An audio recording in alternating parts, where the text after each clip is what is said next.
Votre attention s'il vous plaît. Cet élément est en ligne là.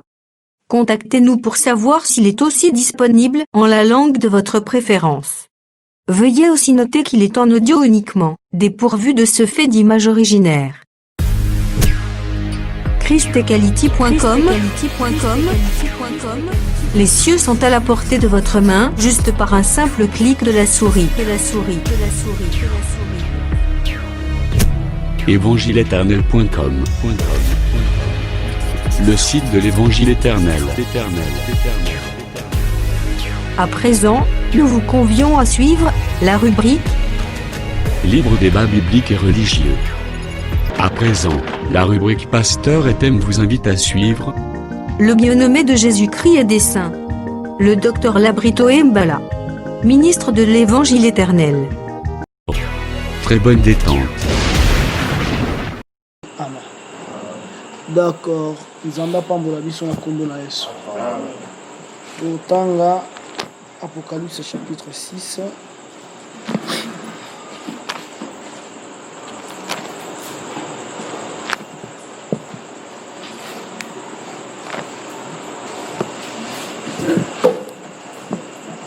To travailler Apocalypse 6 mobimbate lelo parce que c'est très important. Apocalypse 6 tous les éléments nango bien makasi. Alors sotolobi tout travaillant na mobimba mbala moko boye ils allaient vraiment bien parce qu'il y a beaucoup de choses là-dedans. Tout en verset premier ti na verset na yango 8 tout en na kombo na Yesu. Je regardais quand l'agneau ouvrit un de sept sceaux et j'entendis l'un des quatre êtres vivants qui disait comme d'une voix de tonnerre, viens. J'ai regardé et voici parut un cheval blanc. Celui qui le montait avait un arc, une couronne lui fut donnée et il partit en vainqueur et pour vaincre. Quand il ouvrit le second sceau, j'entendis le second être vivant qui disait, viens, et il sortit un autre cheval roux. Celui qui le montait reçut le pouvoir d'enlever la paix de la terre, afin que les hommes s'égorgent les uns les autres, et une grande épée lui fut donnée. Quand il ouvrit le troisième sceau, j'entendis le troisième être vivant qui disait, viens. J'ai regardé et voici parut un cheval noir. Celui qui le montait tenait une balance dans sa main. Et j'entendis au milieu de quatre êtres vivants une voix qui disait, une mesure de blé pour un denier et 3 mesures d'orge pour un denier. Mais ne fais point le mal à l'huile et au vin. Quand il ouvrit le quatrième sceau, j'entendis la voix du quatrième être vivant qui disait, viens. J'y regardais et voici parut un cheval d'une couleur verdâtre. Celui qui le montait se nommait la mort et le séjour des morts l'accompagne. Le pouvoir leur fut donné sur les quarts de la terre pour faire péril les hommes par le paix, par la famine, par la mortalité et par les bêtes sauvages de la terre. Amen. Nous dans le lobby, c'est-à-dire tout travailler d'abord premier tu na quatrième saut, cinquième saut, sixième saut, septième saut et on doit travailler sima parce que biloko nyonso faisant na baso à partir du premier saut si na septième saut ezala ba trompette ezala ba coupe nyonso za kati ya baso moi ndenge ezala C'est au moins Apocalypse 6 Nengezawa et renfermer événement nyoso ou ekoya même après l'église. Mais bazo fungola yango nde na nzela ya ba trompette ba fungola yango na nzela ya ba coupe. Est-ce que vous comprenez bien? C'est-à-dire nazo posa na loba vraiment boye pour que et comme a trop pété. Au moins nango vraiment que za nango le côté parce que nous avons le Saint-Esprit. Tango le Saint-Esprit soki boza nango au moins l'écriture est pas cité. Soki batu bazana molimo mosantu tende au monde ke batu bazo tantonner ebele. Au moins ezana ba confession ebele par rapport à basso apocalyptique. Par la grâce de Dieu déjà lobby à partir de Apocalypse 5 hier tant au travail qui je crois que tout le monde a compris Apocalypse 5. Mon acquis vraiment qui est commis en gros trop simple par rapport il y a ange puissant par rapport il y a celui qui est assis sur le trône n'engazala qui n'a livre ou ezala qui scellé et tu comprenez que le livre ou ezala scellé ça veut dire tout simplement que les hommes étaient emprisonnés et ces hommes là tout le bas qui ango Adam zalaka misato nakati Adam il y a 3 éléments mais sur les 3 éléments où ils ont nakati Adam les 2 éléments des autres à la sauver les 2 éléments où ils ont à la sauver ils ont l'église na Israël de Adam rétabli mais la nation bango ba la sauver de babimaka kati Adam. Je crois que tu comprends qui en gros bien. Alors le fait déjà tu comprends qu'Apocalypse 5 pour aborder encore Apocalypse 6 c'est un problème parce que tu connais aussi un proverbe pour la qui ça celui qui est se déguise. S'il parle de la voix douce ne l'écoute pas parce que il a la tromperie à lui. Il cache cette abomination et sa méchanceté sera révélée lors de l'ensemble.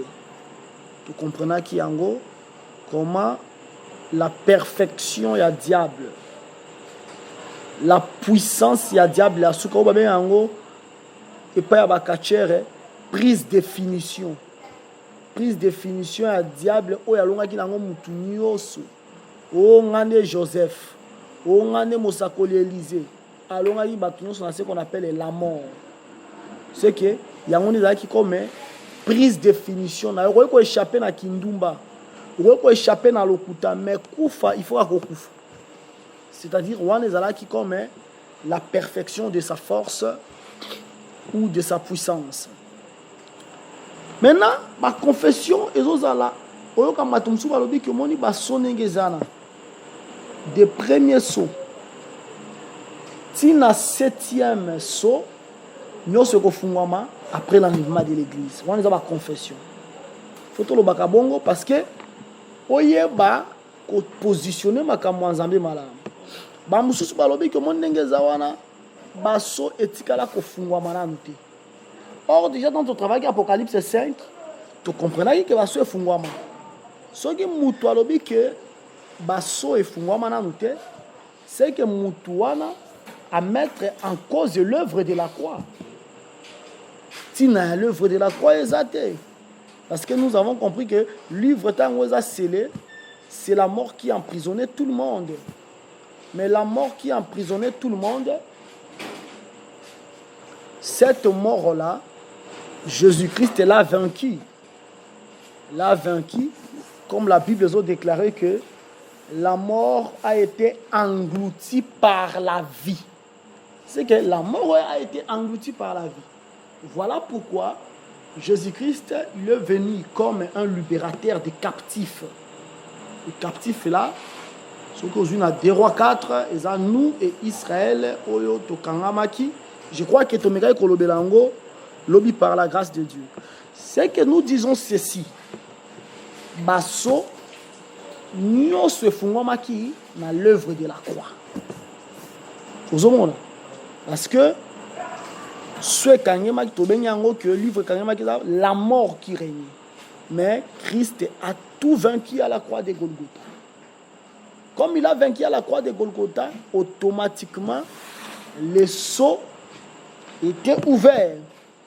Mais quand il y a une exécution, quand il y a un accomplissement, et que s'accomplit dans un temps différent.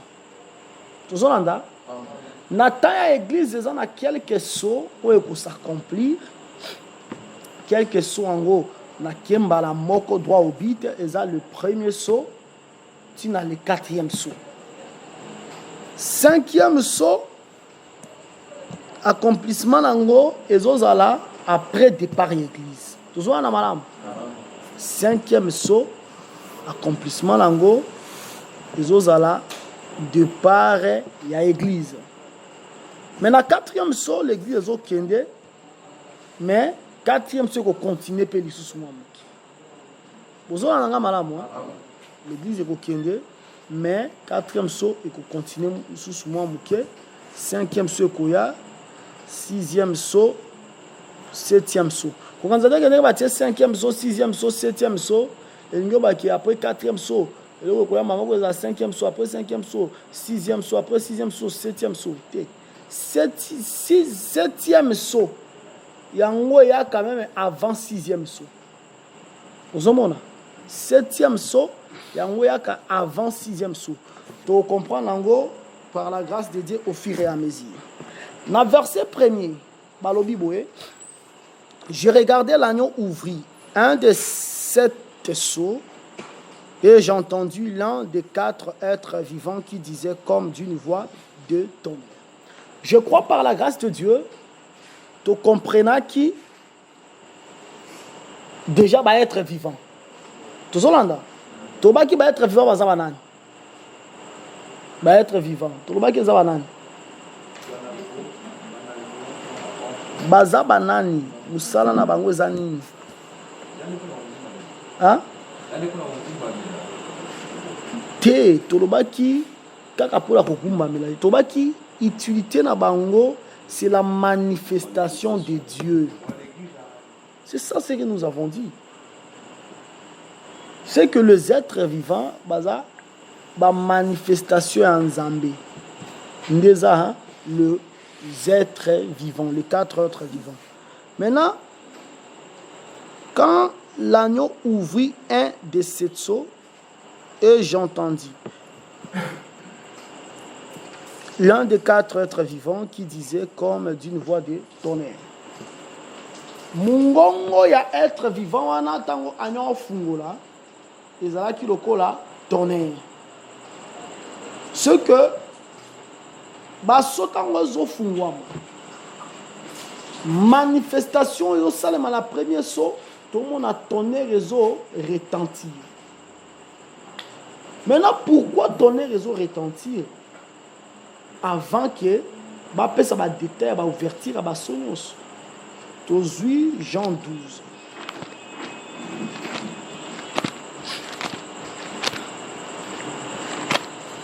Angela Bisso, Jean 12.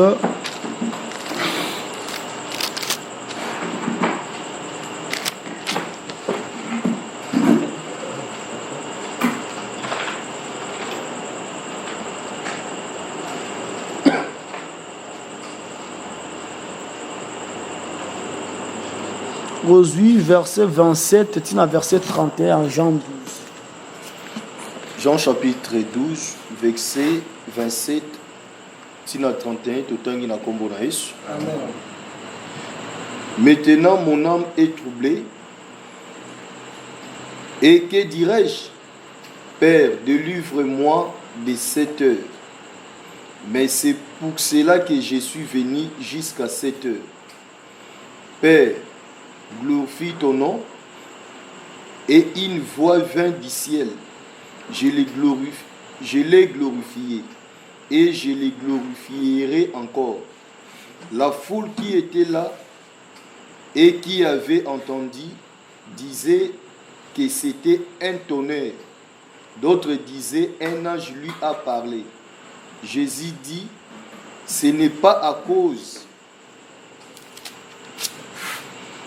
cause de moi que cette voix s'est fait entendre. C'est à cause de vous. Maintenant a lieu le jugement de ce monde. Maintenant le prince de ce monde sera jeté dehors. Vous avez Tango Mungongo Zolela na Jean 12 débat et bandit. Au moment où vraiment que natira débat ça natira Bayuda vraiment vit na bango za la rendre débattre sur les écritures. Alors tango salemi bongo Mungongo wana tango débat Jésus-Christ est comme le ministre de la parole. Abi que fois quand tu débat ngai apesi bango remposa bité mungongo azo ke yokali za pona ngate mungongo za pona bino. Maintenant a lieu le jugement. Le prince de ce monde sera jeté dehors.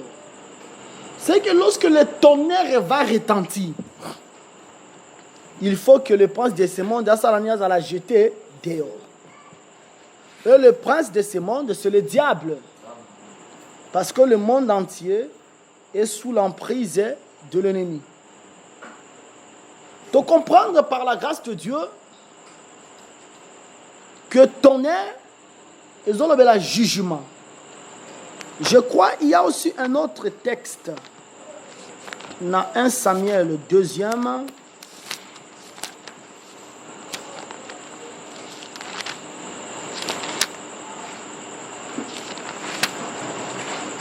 « 1 Samuel 2e.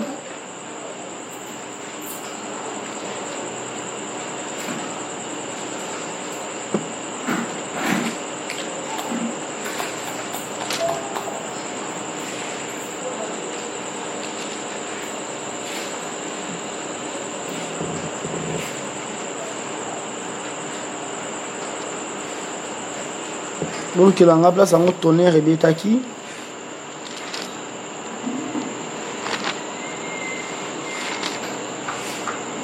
Même dans 1 Samuel 10, il pèse à la gare. Tout le monde dans 1 Samuel 10, tout le monde dans 1 Samuel 10, voilà. 1 Samuel 2. Tangango. Les ennemis de l'Éternel. Tanga na kombo na Yesu. Totangi na kombo na Yesu. Amen. Les ennemis de l'Éternel trembleront. Du haut des cieux, il lancera sur eux son tonnerre. L'Éternel jugera les extrémités de la terre. Il donnera la puissance à son roi et il relèvera la force de son oint. Ozolanda, omoni par rapport à texte batangeli biso na 1 Samuel 2 verset 10. Mazolakisa biso comment l'Éternel il va juger les ennemis. Mais pour qu'il juge les ennemis, il faut retentir le tonnerre. Le tonnerre, c'est le jugement. Mais lorsque être vivant moko à régir, Mungongo il a fallu bimawana. Ah.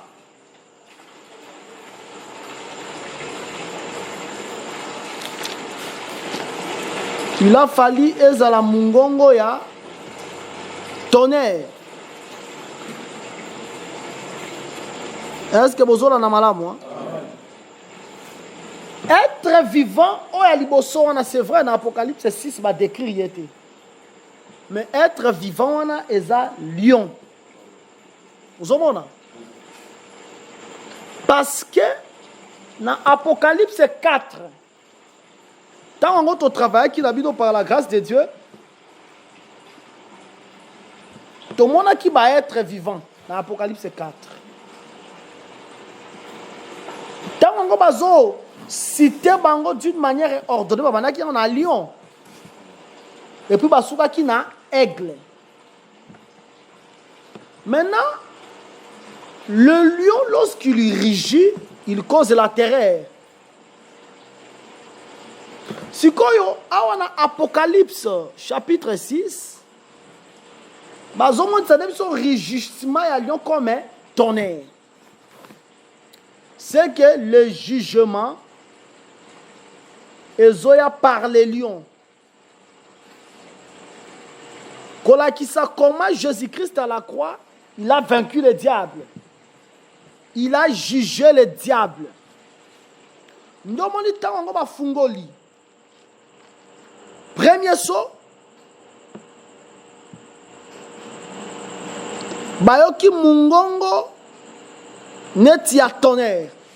Mais mungongo ne zolo banini viens. Omoni, lorsque le Seigneur parle, le Seigneur sait qu'il a besoin. D'abord, le Seigneur n'a pas tout quitté la terre. Alors il a toujours dit son vient. Dans le cantique des cantiques, dans les temps anciens, je crois qu'ils ont ma fille à Jérusalem de Bazoemba. Je crois qu'ils ont ma fille à Jérusalem de Bazoloba. Il faut dans le cantique 7. Aux 8 versets Nayango, premier à cantique des cantiques, chapitre 7.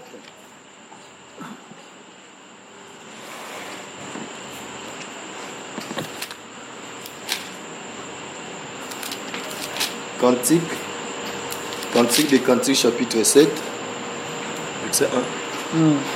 À partir de verset 1, Tokiti qui nous lance, tout le temps na kombo na Yesu.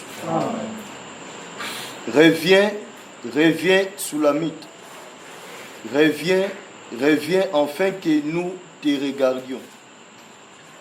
Qu'avez-vous à regarder sous la mythe comme une danse de deux cœurs?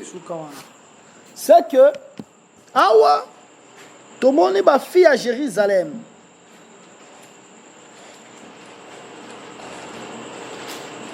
Bazolo bela Sulamite azonga. Azonga nezo linga kolobake akota na kati ya palais royal. Ozomona. Bit na bango la ke Sulamite atikala libanda te. Bit na bango la ke Sulamite fa kota na ndaku. Ndomoni bazolo ba reviens Sulamite afin que nous te regardions.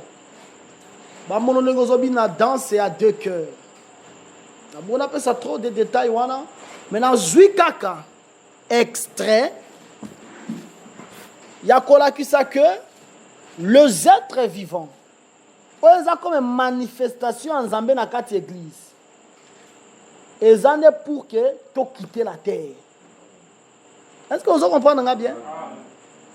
Tant que vous les lions, il rugit. Le lion, azo quoi il s'est péché. Exactement parce que Dieu azana kanda moko contre biso. Le Seigneur na lolenge ne yakosala makambo. Ezake tango bazolo be la frère X. Oyo azana bomo ya masanga, frère tika masanga. Ezake que le ministère de la parole qui est Jésus-Christ lui-même, azana kanda moko contre frère. Te. Mungonga nozo kwa tonnerre ozo kwesa, ozo retenti par les lions, ils ont juste avec un but de ramener l'homme au palais royal. Ozomona. Sacrifice bon ça la 23h on tout dit partage. Pour que toi aussi cerni. Nathan na toi aussi ça partage. Ils ont sacrifice à blagité. Ozangi vraiment pongi. Il n'y a pas que l'esprit de veau avec toujours le but. Il y a des gens qui sont dans le palais royal. Parce que seul moyen il y a qu'on vaincre la chair, ils ont traité en directement. Si on traite la chair directement, donc on vaincre. Mais si on traite avec beaucoup de délicatesse, il n'y a pas que la chair est convaincre parce que ennemi à liboso otozanaye ezalakande la chair. Est-ce que tu as malamu? C'est que awana Apocalypse 6. Tout le monde être vivant. Tout le monde d'abord être vivant, on va retentir voix bimi loko la tonnerre. voilà que la tonnerre, tu expliques par rapport à jugement et à diable à la croix de Golgotha. Parce que tant que Zambé a vaincre, il a jugement. Tu as Exode 6.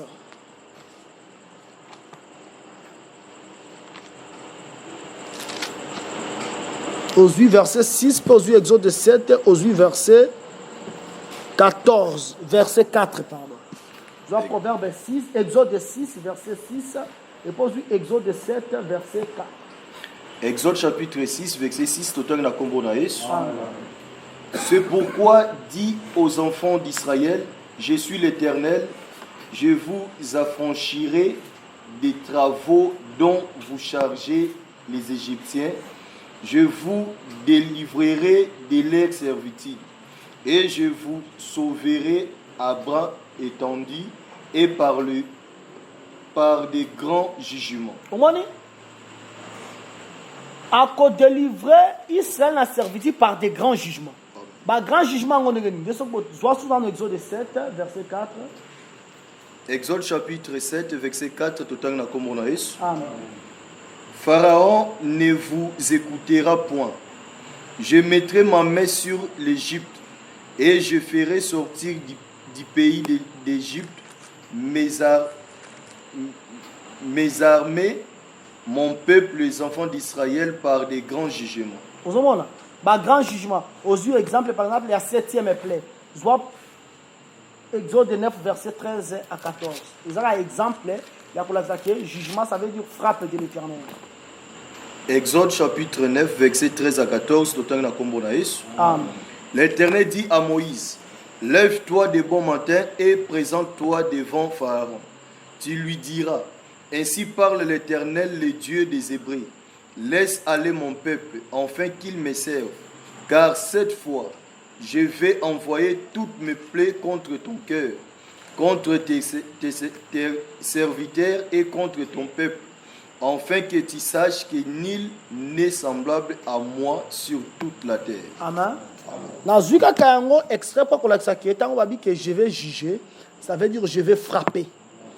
Mais tant qu'on frapper, il doit venir d'abord, pour la première fois, il doit venir comme le Fils de l'homme.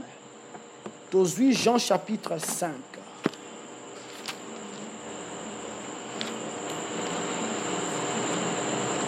Aujourd'hui, Jean chapitre 5, verset 27.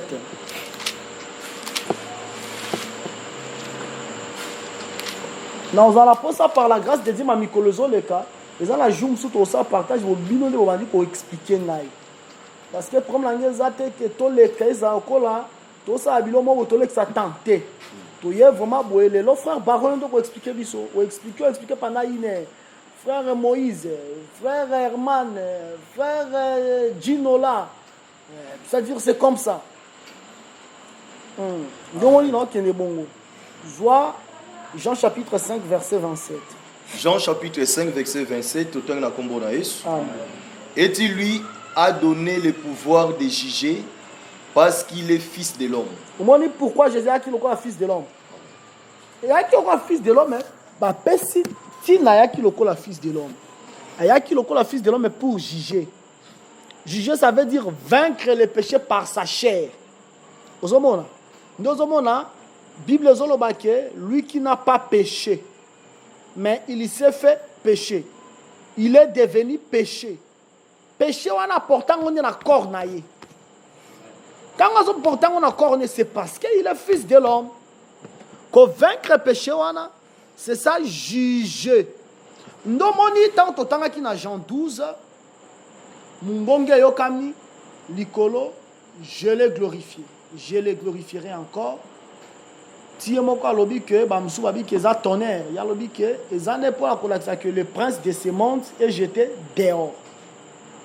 Pour la nuit le prince de ce monde est jeté dehors parce que le tonnerre est retentir. Si le tonnerre est retentir, c'est que le prince de ce monde sera jeté dehors. Effectivement, le diable, il est livré en spectacle.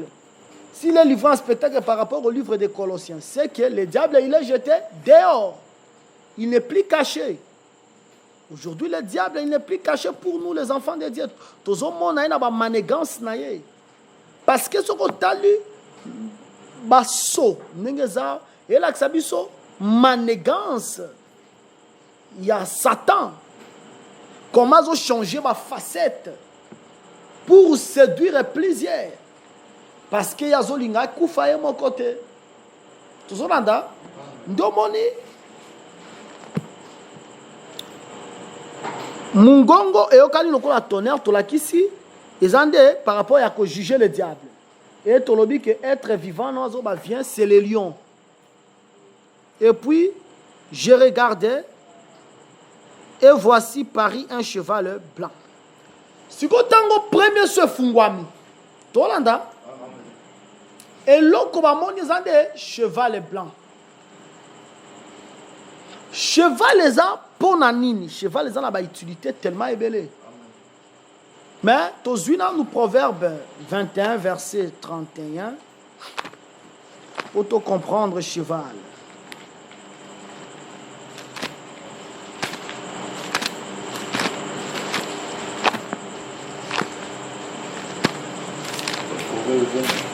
« 21 verset 31. Proverbe chapitre 21, verset 31, tout en Amen. Le cheval est équipé pour le jour de la bataille, mais la délivrance appartient à l'Éternel. Amen. Babi que le cheval est équipé pour le jour de la bataille, mais la délivrance appartient à l'Éternel. Ce qui aux ongi na Exode, Exode 3e. Le cheval qui est équipé pour le jour de la bataille, c'est le prophète Moshe. Parce qu'avec le cheval est équipé pour le jour de la bataille. Mais la délivrance appartient à l'Éternel. Moïse est à Bunda, mais Moïse était à Bunda. Moutoua ko délivrer le peuple, c'est l'Éternel. Ozuinati David, liboso à Goliath. David a eu le cheval, comme le cheval de la bataille. Mais la délivrance, c'est l'Éternel. Domoni, Éternel Azoloba. David Azoloba dit que moi je viendrai devant toi au nom de l'Éternel. Nati biso tozabiso tozoka chevaux en Zambé. Domoni, po Nzamba yebaka batu bazalaka moto ndenge nzamba sala moto na ka bonenge moto nde lolendo. Moto nde lokuta, moto nde buzoba.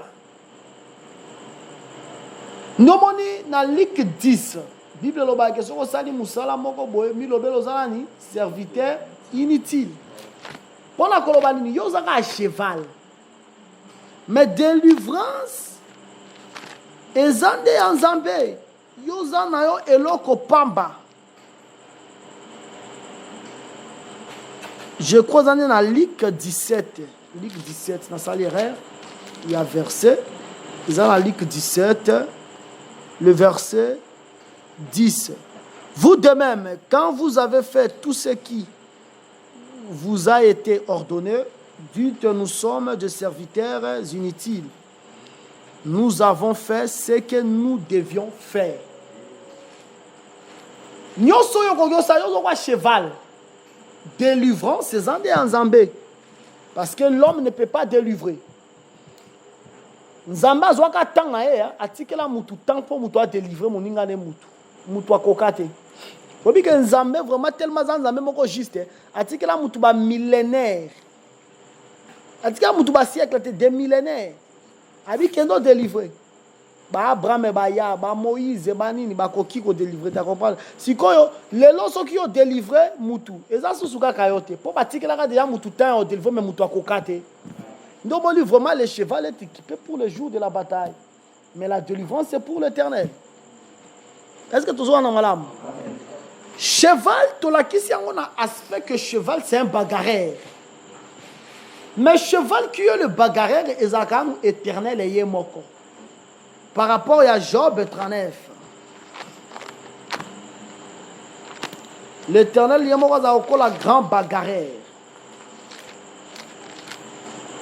Aujourd'hui, Job 39, version 8 secondes, parce que dans la version, la version PDV, ba version mususu ezala na Job 39 te. Ozui Job 39 otangi verset na yango 21 ti na verset na yango 28.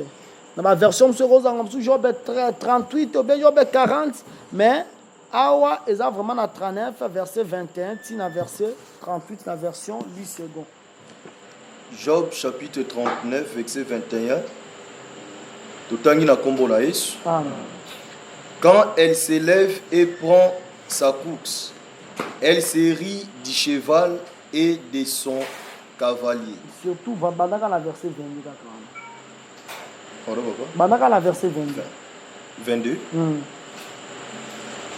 Est-ce que toi qui donnes la vigueur au cheval et qui revêt son cou d'une crinière flottante? Bomoni mangambo zambe. Omoni cheval. Omo ba cheval ba cheval a minene wana. Bazaka na eloko moko boya. Eloko wana e flottaka. Ba cheval wana. Bazaka nango. Yango ba yango crinière. Le fais-tu bordir comme la sauterelle? Son fier hennissement répand la terreur. Donc un cheval a poussé cri na cri à cheval ne va bien ngo neti hennissement. Neti cri à ba bien ngo rugissement.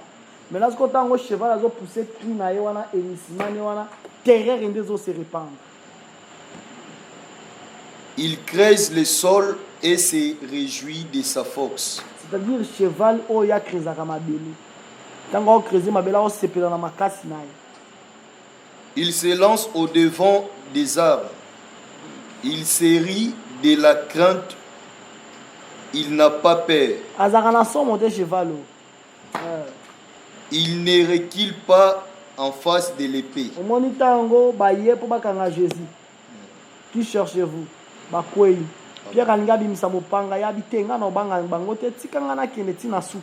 Il était vraiment le cheval de la bataille. Sur lui retentit les carquois, brûlant la lance et les javelots. Boulonnant d'ardeur, il dévore la terre. Il ne peut se contenir au bruit de la trompette. C'est-à-dire, il y a la trompette qui sonne.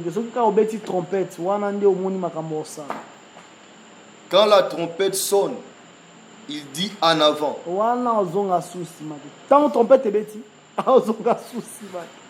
Et de loin, il flaire la bataille, la voix tonnante des chefs et les cris de guerre. C'est-à-dire, on a la cheval ou abanga kabitumbate. Cheval ou d'abord c'est Jésus. C'est-à-dire il y a des va et père banga kangote. Cheval ou. Na bola ko dabate tebe na zuina d'abord na la que cheval ou eza Jésus-Christ. Tozui aspect à dibosu à cheval to mona que cheval c'est un bagarreur. Cheval abundaka. Mais cheval abundaka kate cheval amemaka pe lettre. Vous on en a moi. Cheval Moussa les rappelle ni comme ma courrier, qu'on transmettre message.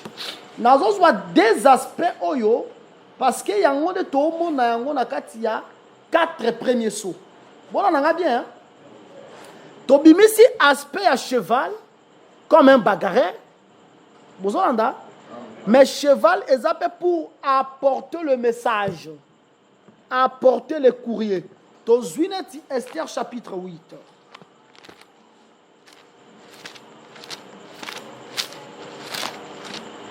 Oh, quelque chose, nouveauté dans la mobilité. Nouveauté dans la mobilité. Ma Facebook attend wakalezalaki ne ba courrier. Ma Facebook attend wakala. Oh, avion. Yo avion va mata avion s'inspire piscine dès qu'il mata déjà likolo. Yo lo belange loko nini ba bokolo ba kelelo yo ezala mokilo etika ko zalate. Nini? Mutuka si ba chevaux bazalaki. C'est-à-dire, ils ont les logo, mogote les loyo, ils ont la mokilo, ils ont vraiment que rien de nouveau sur la terre. Ma Facebook, il y a tant wakala yango, ma courir. Aujourd'hui, Esther chapitre 8, verset na yango, je vois verset na yango 10. Esther chapitre 8, verset 10. Totangi na kombo na Yesu. Amen. On écrivit au nom du roi Assyris et l'on scella avec l'anneau du roi. On envoya les lettres par des courriers ayant pour monture des chevaux et des millets nés des juments. Comment dit? Tant qu'on bâtit une lettre pour que parcourir une ville, bazwaki bâtit une courrier, courrier c'est une lettre. Si quand on a kende,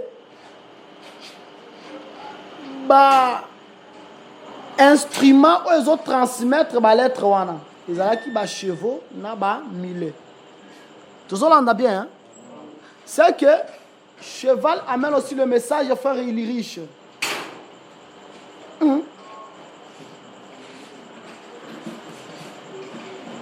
Cheval, il amène le message. Cheval, il est bagarreur. Tu as renforcé le témoignage. Tu as vu 2 Rois chapitre 9. Tu as au moins extrême qui a histoire à Jéhu.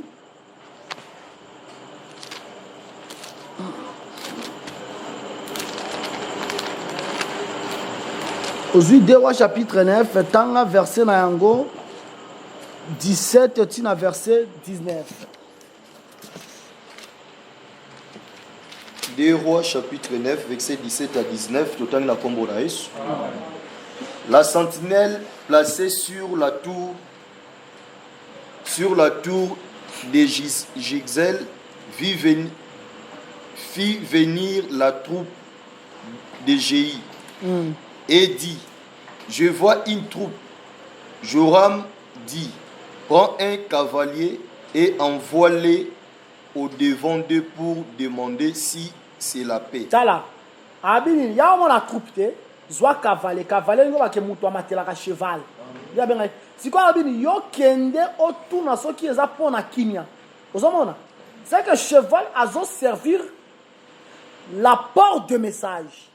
Tu dois comprendre hein? Continue le texte. Le cavalier allant au devant de Jéhu et dit, ainsi parle le roi, est-ce que la paix? Et Jéhu répondit, que n'importe la paix, parce que derrière moi, la sentinelle en donnant avis et dit les messagers est allé jusqu'à eux et il ne revient pas.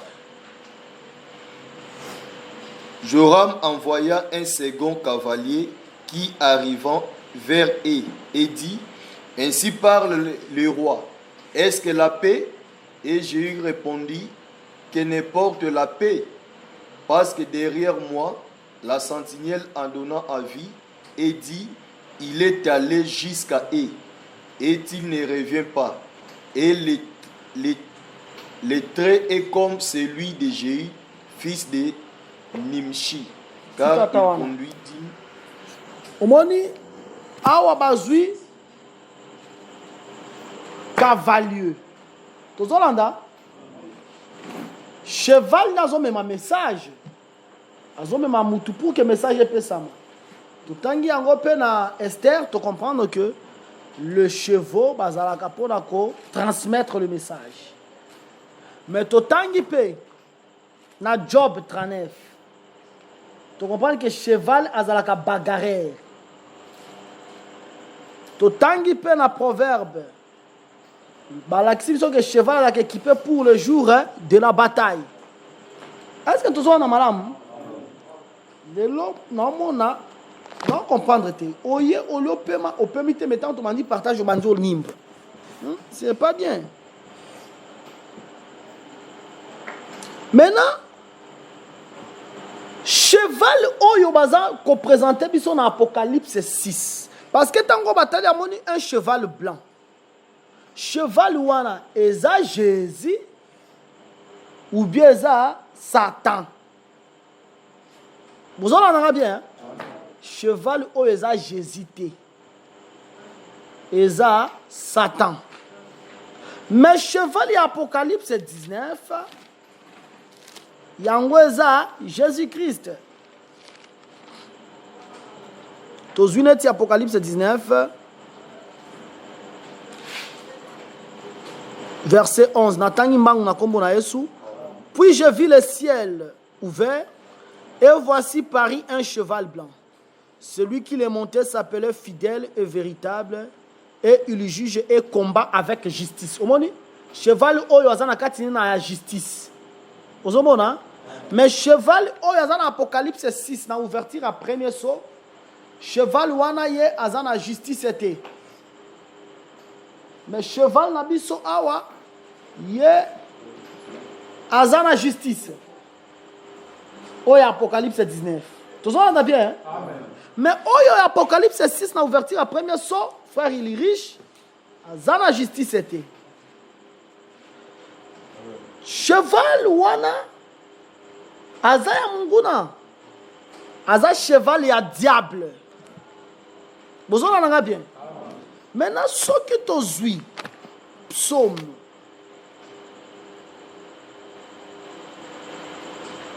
32, verset 9, oyo eza pe texte ezo faire comprendre biso que eza na ba chevaux o bazalaka ya nzambete. Bozo na nga bien. Balobi boye na psaume 32 verset 9, totangi na kombo na Yesu. Ne soyez pas comme un cheval ou un mulet sans intelligence. Cheval oyo azala maele te. Vous comprenez? Si ce cheval n'a pas d'intelligence, autrement dit, ce cheval n'a pas la sagesse. Dans Proverbe 8, à partir à verset 8,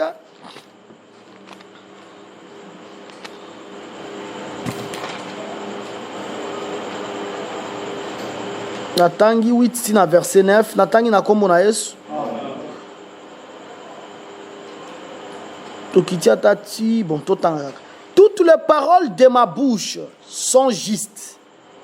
Elles n'ont rien de faux ni de détourné. Toutes sont claires pour celui qui est intelligent. Nzamba lobi ke maloba nyoso oyo eza ya munoko na ye. Eza trop clair pour oyo eza na maele. Mais oyo eza na maele te maloba wana eza jamais clair pa na ye. Tozolanda. Et droite pour ceux qui ont trouvé la science. La Tawana. Zambazo la Xabiso awa que maloba ya munoko na ye ezalaka trop polele pour muto azana intelligence. Au moins nati l'apôtre Jean Zolobabo alobi que mutu oya salemi oya prédestiné pour le sali. Abi kobi que pas la parole ezalaka trop facile. C'est ça ce que Jean Zolo. Mais mutu oya salemi pour la sali te kobi que parole pour na ye c'est tout un problème. Ce que l'obé lié, ndenge zawana frère, kobundaka na quartier, to bien ko soit na quartier te serre. Et pas na ya monango makasi moko mi tout la question. Est-ce que nga vraiment na ko vanda sans que na soit na quartier? Mais yo ne ko mesi soit na quartier te c'est pas non so bien soit na te monango normal. Maintenant na mobimba ya parole de Dieu, un enfant de Dieu pour pratiquer la justice c'est pas déjà trop simple. Nous avons à la Proverbe 8, verset 8 à 9. Bah, là, c'est que parole nyo su en Zambé et zanaganango très polélé pour la mutu oazana intelligence. Mais oazana intelligence c'était parole les ama kasimingi. Maintenant, na psaume 32 verset 9, tout le monde dit que il y a des chevaux et des miouets sans intelligence. Des chevaux là et des miouets sans intelligence. Ce sont des prédicateurs qui n'ont pas d'intelligence. Manquer l'intelligence, ça veut dire avoir manquer la connaissance du Seigneur. Donc, on a proverbe qui a dit préférer mes instructions, préférer ma science. Alors, expliquer ce qu'est intelligence, on a bien en science, on a bien en instruction. Bon, préférer un c'est que bataille, oyo, bataille, groupe de prière, ce sont de chevaux et de mulets sans intelligence. Mais ça, les chevaux, mais il y a aussi des chevaux au bazangi maël. Pour la bande qui dit que cheval en Égypte, c'est Moïse. Le cheval est équipé pour le jour de la bataille. Mais la délivrance appartient à l'Éternel. Moïse est parti pour libérer le peuple, mais au nom de l'Éternel. C'est l'Éternel qui a libéré, mais l'Éternel s'est servi de cheval appelé Moïse. Nous avons maté à Moïse et Nicolo, mais Moïse a chevauché, Tinengasalini, a libéré le peuple. Est-ce que tout comprendre très bien? De la même manière, bataille peut à Mokili, on peut baser des chevaux, mais des chevaux sans intelligence, de millet sans intelligence. On peut dire que frère Rinel. Botika kanalo baba comme on a bien noté que bébé ça enregistrement pas ma batu boyo quand enregistrement aussi baba frère Rinel et frère ni voilà ala la comme kasia tu au mona tema batu message ko ka comme enregistrement ba so ka mutola ba bia ta la frère Rinel ni soit là il faut pas éviter encore batu baba la deko la combo la bilo et pour pas pesa batu nyonso ba la comme ba la pongi ba combo la bilo za ba be bakas. Ensuite témoin mususu to mususu na 2 Rois chapitre 23. Donc on attend un roi Josias. Pendant que on a l'accepté que les chevaux sont bien té, ils ont les chevaux à mabé.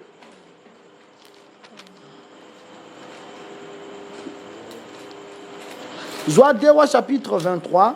Tobandi a osé Jéhunde pardon Josias azota lisaba œuvre à piété. Tozui 2 Rois chapitre 23. Tobandi na partir à verset 10. Si na verset na yango même 11.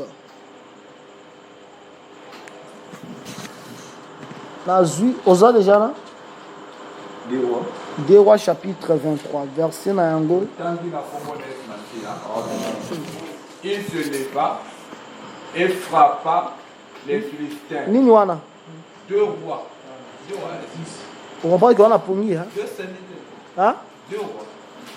Non, on va 2 Rois chapitre 23, à partir du verset 10, tout le temps il y a un Yesu. Le roi souillant Tophet dans la vallée des fils de Hinnom, afin que personne ne fit plus passer son fils ou sa fille par le fait en l'honneur de Moloch. Il fit disparaître de l'entrée de la maison de l'Éternel les chevaux que le roi de Juda avait consacrés au soleil. Omoni, ils ont des chevaux préparés pour le soleil. Le soleil, ils ont Dieu soleil. Bozolanda, continue. Près de la chambre de l'inique Nathan Melech, qui demeurait dans le faubourg. Soukatawana. Omoni. Et puis, il brilla au feu. Ok. Omoni soleil, ils ont le Dieu soleil. Nous avons fête à Noël. On va fête à Noël. Nous avons averti. La fête à Noël, ils ont fait vraiment adoration, toute une adoration. Mais, ils ont trop simple. Noël, le 25 décembre, Jésus-Christ a botami. Est-ce que Jésus a botami le 25 décembre? On est à Jésus. Jésus a botami le 25 décembre. Ils ont biloko basala yango na temps empereur Constantin pour que ba célébrer quand Nzambe moko boye ba benga Dieu soleil. Or déjà Nzambe alobaka na nzela ya Moïse abi ke ndenge zana jamais okofuka maliboso ya ba astre. Nzambe apekisa yango déjà Moïse. Mais bango basalaka biloko wana ponako marcher à la contre de la parole parce que le diable il ne peut pas supporter la vérité. Il est créé pour le mensonge et le mensonge c'est sa vie. C'est que vous comprenez par la grâce de Dieu que il y a des chevaux de l'Éternel, il y a aussi des chevaux du diable. Mais les chevaux qui dans 2 Rois chapitre 23, et ça les chevaux qui sont destinés pour Dieu soleil. Tant que Josias a commis mon conseil, Josias il faut ravager biloko wana nyonso. Parce que Josias craignait l'Éternel. A renversé l'hôtel nyonso qui destiné pour un sacrifice à Moloch. Parce que le sacrifice à Moloch, Moloch a Nzambe, il y a je crois ils ont ba libota moko boana. Moloch a Nzambe, neti ba Zeus, neti ba Baal. Ba Nzambe a bikolo. Mais nezalaki pour la quoi adorer, il faut que vous ayez un tumbi et wana sikoyo Nzambe na bango sepeli. Siko Nzambe alinga ba biloko wana te po apekisa ka Moïse yango. Sikoyo azolobela tango Josias a commis mokonzi, Josias il faut asani a renverser ba hôtel wana nyonso. Tango renverser ba hôtel wana nyonso, il faut pe a renverser oyo babengi les chevaux de soleil. Les chevaux dont on parle, ce sont les hommes. Aux hommes. Mais les hommes là, ce sont des prédicateurs qui sont là pour adorer, pour amener l'adoration du soleil. Pas le soleil, dans le livre, il y a Psaume 84. Pas le soleil, dans le livre, il y a Psaume 19. Mais soleil, il y a par rapport à l'interdiction, Zamba Pekisaka Libota Nanzela à Moïse. Que beaucoup adorer astrete. Beaucoup adorer créature à mon côté. Parce que une créature, elle est appelée à adorer le créateur et non la créature. Vous avez si il a fallu même atumba ba chevaux, atumba même ba char. Vous avez destiné pour le soleil. Vous avez malade. Na kika kawana pour la sabino que ba chevaux baza tellement ébélé. Ils ont ba chevaux au baza en Zambé. Ils appellent ba chevaux au baza en Zambété. Na quel sous wana pour la sabino nini? Na quel sous pour la sabino que il y a na kati ya chevaux tout le monde deux utilités on a bimisi. Na bimisi utilité à combat. Na bimisi peut utilité à comme un message. Est-ce que tout ça comprend très bien? Hein? Maintenant, ce qui est zongi na basso. Cheval oyo tomoni na premier saut, aza cheval oyo aza pembe. Aza moins douté, hein? Aza vraiment pembe. Moins douté. Ponani aza pembe. La couleur blanche, toloba ki yango dans ma science les cas qui eza couleur et la justice, hein? Toloba ki yango. La couleur blanche. Au moins dit tango ba tuba vaincraka. Balobaka nini? Balati bango des robes blanches. Ozomona. Ozwineti le vierge folle. Tango ba kolega la grande tribulation. Balobi que bazala qui purifié par le sang de l'agneau. Le sang est purifié, c'est que la couleur blanche, c'est la couleur de la justice. Cheval oyo, couleur neza pembe. Mais cheval oyo aza diable. Bozolanda. Cheval oyo aza diable, mais bilam aza couleur à pembe, ya mouindu te à chocolat, télé tout le monde a mon ami bazara à chocolat. Mais couleur à pembe. Pour nani ni bongo, tozui texte moko awa.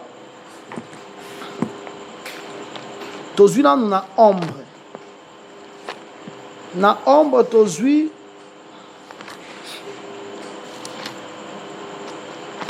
Genèse chapitre 3e.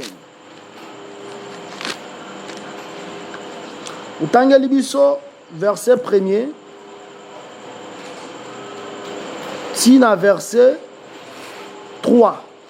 Tina verset au kiti même verset 3-4. Genèse chapitre 3, à partir du verset 1, qui donne le verset 3, tout na kombonaïs. Le serpent était le plus rusé de tous les animaux des champs que l'Éternel Dieu avait fait. Il dit à la femme, Dieu a-t-il réellement dit, vous ne mangerez pas de tous les arbres du jardin.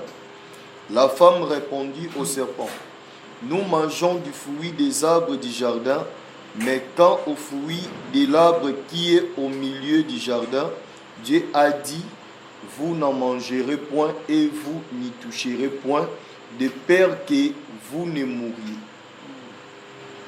Je vois verset 4. Alors le serpent dit à la femme, vous ne mourrez point. Soukawana.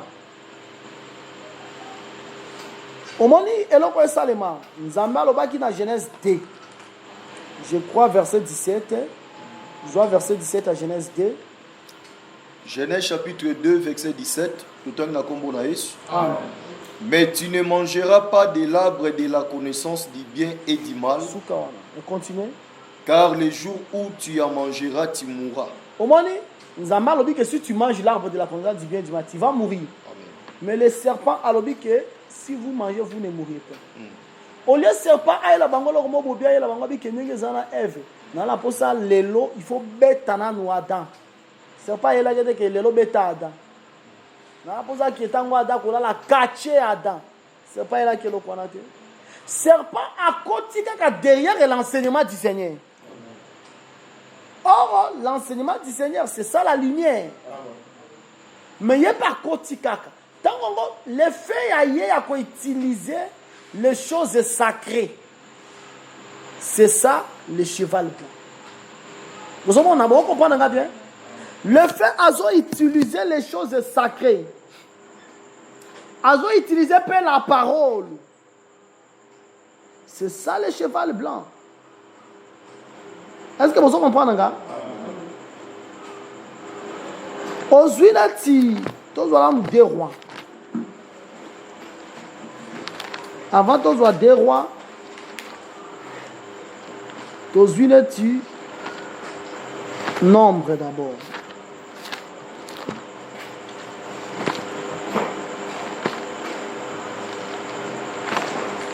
Tous les nombre 23.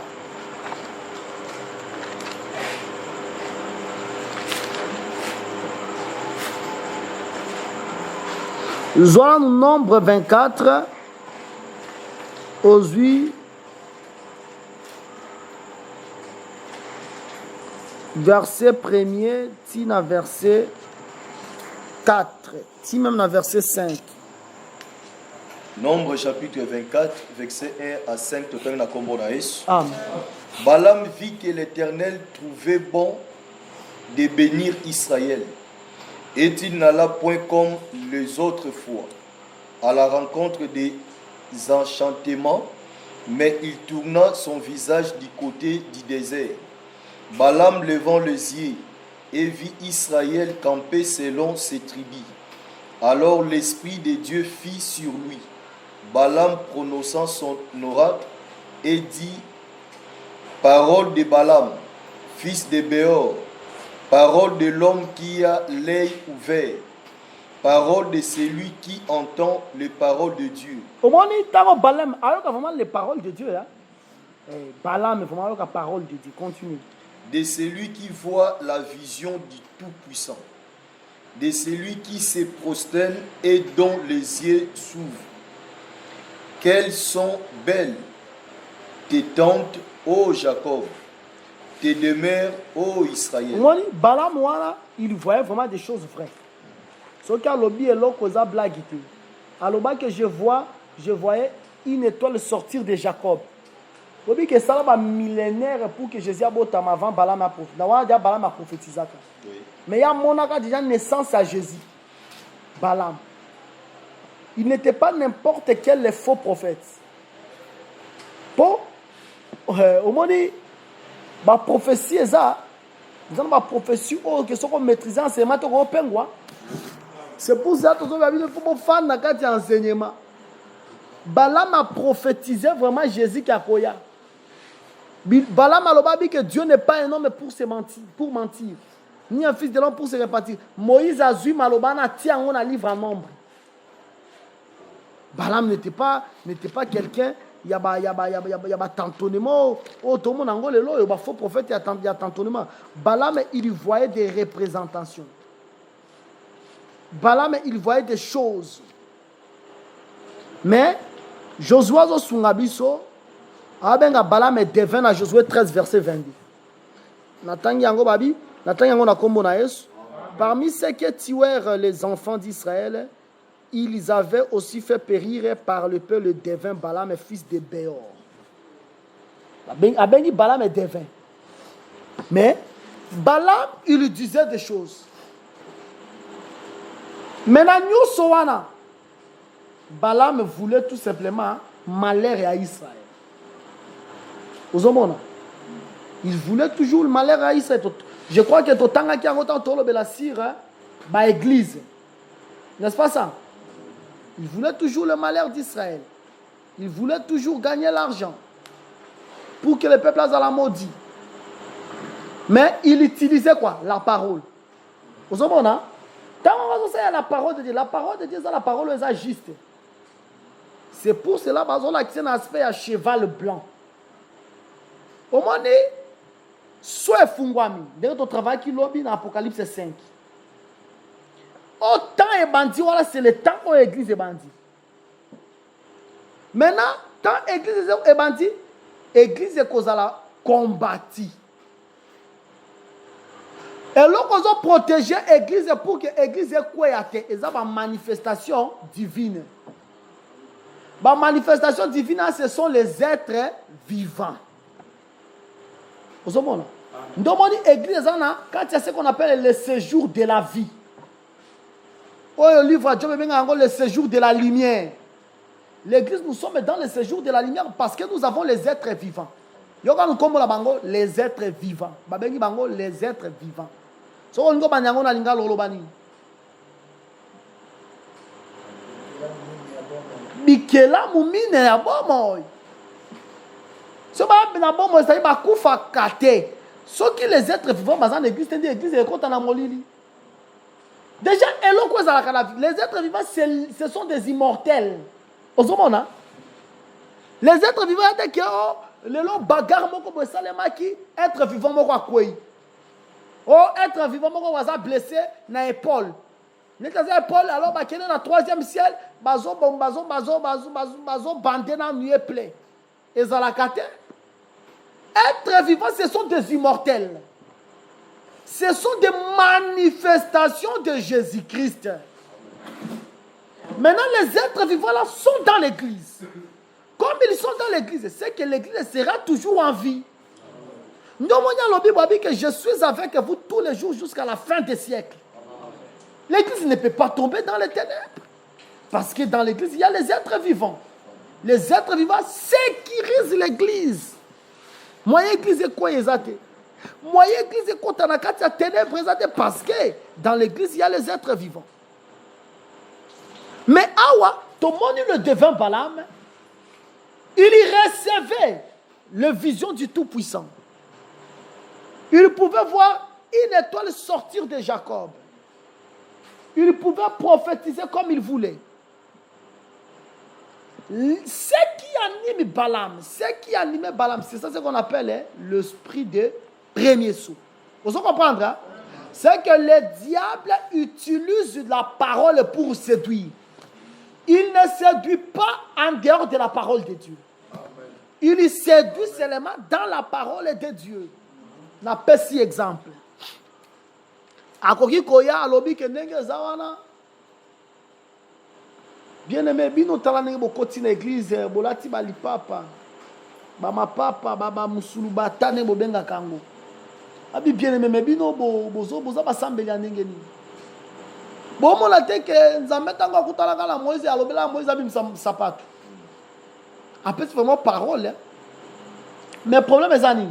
Parole à présenter, et ça, le vin du moment. Parce que dans le vin du moment, ce qui vin du moment, et ça, il y a 20 anciens à on a Jean chapitre 2. Comment il y a que Massangola pour l'année notre il y a tombé là où il y a kala. C'est que ce matin ça va on Massanga sika mais melaka ya kalate. Maintenant aujourd'hui nous sommes au temps des nouveaux vins.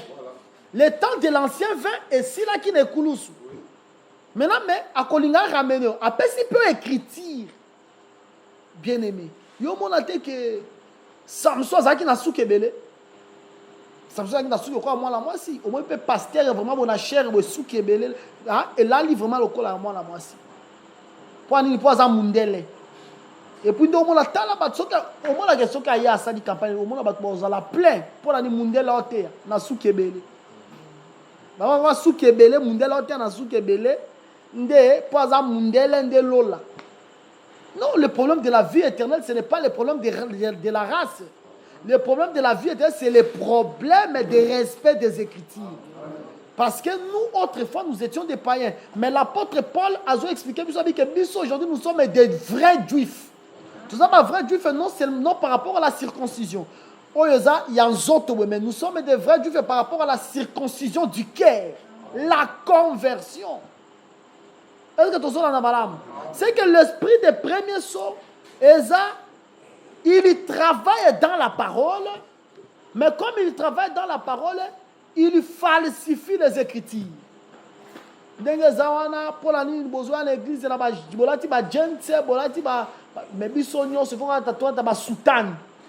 et pour moi, je suis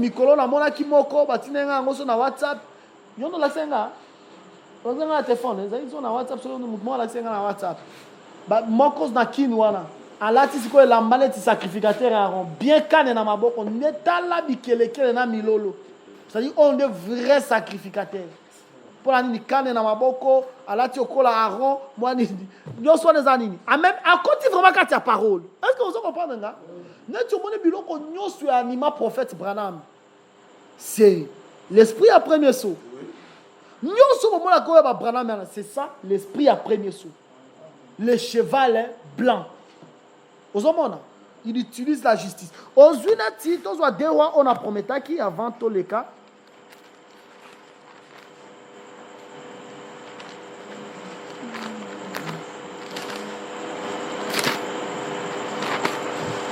Aujourd'hui, ils en ont un roi, je crois.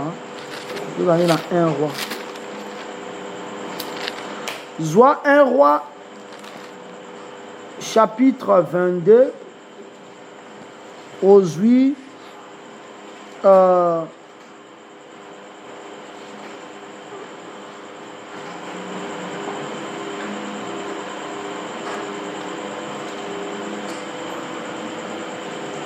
dois partir à verset 5 au Kiti, il y a 1 roi, chapitre 22. 1 roi, chapitre 22. Verset 5, total na kombo na Yesu. Puis Josaphat dit au roi d'Israël, consultez maintenant, je te prie, la parole de l'Éternel. Les rois d'Israël ensemblant les prophètes au nombre d'environ 400 et leur dit, irai-je attaquer Raboth en Galade? Où dois-je y renoncer? Et-il répondit, monte, et le Seigneur la livrera entre les mains du roi. Mais Josaphat dit, n'y a-t-il plus ici aucun prophète de l'Éternel par qui nous puissions les consulter? Le roi d'Israël répondit à Josaphat, il y a encore un homme par qui l'on pourrait consulter l'Éternel. Mais je les hais car il ne me prophétise rien de bon. Il ne prophétise que du mal. C'est Miché, fils de Shimla. Et Josaphat dit que le roi ne parle pas ainsi. Alors le roi d'Israël appela un eunuque et dit, fais venir de suite Miché, fils de Shimla. Les rois d'Israël et Josaphat, roi de Juda, étaient assis chacun sur son trône, revêtis de leurs habits royaux, dans la place à l'entrée de la porte de Samarie. Et tous les prophètes prophétisaient devant eux. Sédécias, fils de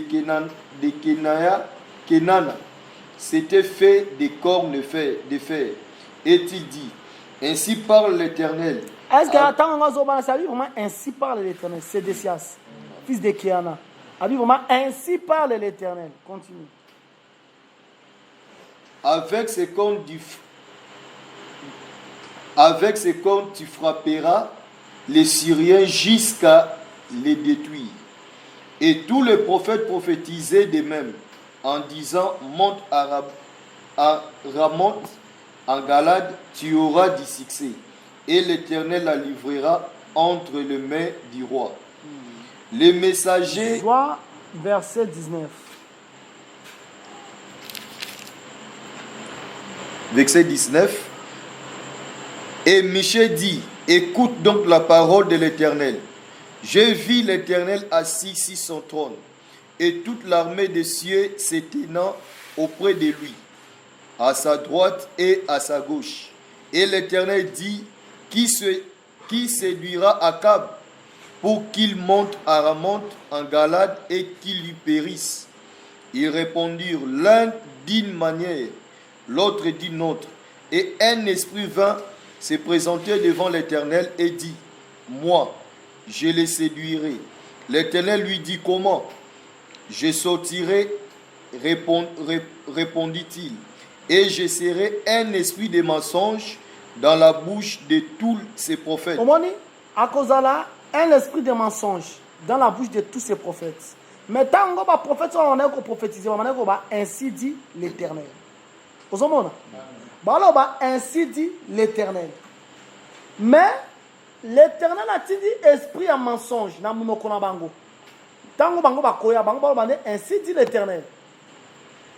Ainsi dit l'Éternel. Le fait que l'Éternel est saint, ils ont paraître le corps là, la blancheur. Vous comprenez? Le fait que l'Éternel est saint, ils ont paraître comme la blancheur.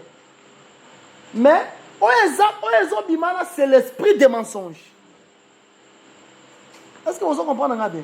C'est ça le cheval blanc. Il y a premier saut apocalyptique. Tozui 2 Corinthiens, pardon. 2 Corinthiens chapitre 11.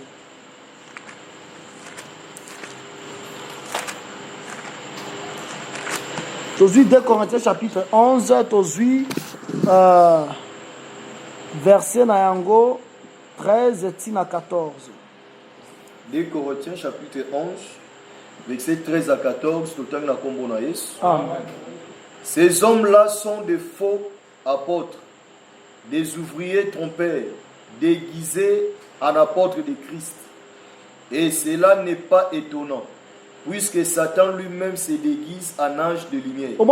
Satan, il se déguise en ange de lumière. Or, la lumière, par rapport à Matthieu chapitre 17, la lumière de la couleur est blanche. Mais Satan s'est déguisé en ange de lumière. Tout ça, mon awa. Continuez. Je vois verset 15. Il n'est donc pas étrange que ces ministres aussi se déguisent en ministres de justice. Justice, c'est la couleur blanche. Moi, ministre va se déguiser en couleur en justice. Or, Moutou, a cheval. C'est-à-dire, ce sont des prédicateurs. Oyobazo se déguisent en justice. Alors, ce n'est pas en justice sans embêter. Parce que Zamba, c'est dans la carte l'esprit des mensonges. Mais tant que vous ainsi dit l'Éternel, bien des meilleurs soient dans ces mains. Vous avez la place à vous battre dans Swahili, vous avez et na bebi no bato batera na Swahili batera la usatir ba grimace ba onction moko somo. Bwana wa milele Mungu wetu wa majabu anasema hivi. Obyo moko yoke obi be oza somo. Ok, mais alo bani lo côté. Pour la nini. Bazakala ba grimace quoi Sédécia c'est fils de Kéana. Avec des cornes et des fers, tu vas vaincre tes ennemis. Donc, c'est l'esprit des mensonges dans leur bouche. C'est ça le cheval blanc. C'est que, tant que vous premier sur Fungwami, cheval oyazo bima, et ça le col là, et ça cheval blanc. Babylone, quoi ça na basoana, na premier sorti na quatrième sonné, na zo expliqué. Ce sont des choses de manigance de l'ennemi pour combattre l'église. Vous avez différents chevaux. Ils ont une manigance pour combattre l'église. Mais, à ta bout de cette église, parce que dans l'église, il y a quoi? C'est comme ça. C'est ça. C'est la vérité. C'est pour ça que nous maîtriser bien. Et puis, bon, tant que vous maîtrisez bien, vous avez vraiment bolam ou Nzambe. Bon, mais la carte, parce que la promesse est minée na carte. Amen. Est-ce que vous entendez? Aujourd'hui, il mène à Alexandre. Tant que vous avez une résurrection des morts déjà. Et ça l'a mis déjà. L'apôtre Paul a dit, je ne peux pas supporter quand même ces mensonges. Il faut la livrer à Satan. Parce que, Allez, s'il vous plaît, au numéro suivant, pour retrouver la suite de ce message.